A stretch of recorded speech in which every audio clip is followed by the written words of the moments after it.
এঁচোড় চিংড়ি করে দেখাচ্ছি। এই যে তেজপাতা ফোড়ন দিলাম, শুকনো লঙ্কা, জিরে, এর আগেও আমি আপনাদের দেখিয়েছি। দিয়ে এই আলুটা একটু ভেজে নিচ্ছি।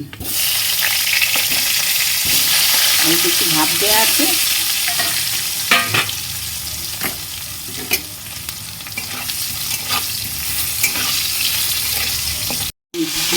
এই যে মশলাটা ভেজে রেখেছি, এই মশলাটা একটু মিক্সিতে পেস্ট করে নেব।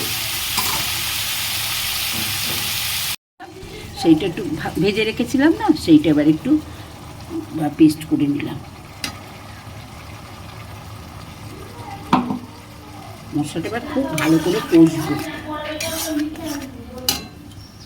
নুন, চিনি, হলুদ দিয়ে দিলাম, একটু কাশ্মীরি মির্চ দিয়েছি।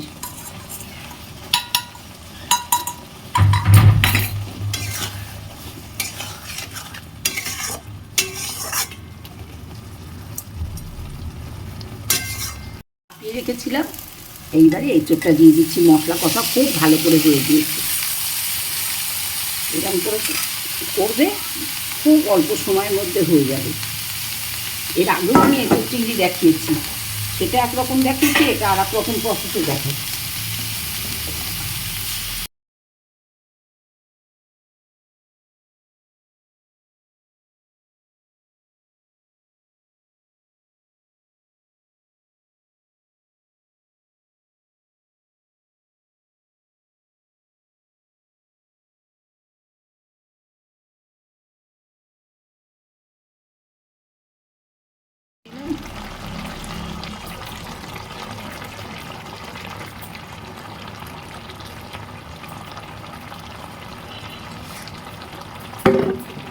গরম মশলা দিলাম, দিয়ে এবার নামিয়ে দিচ্ছি।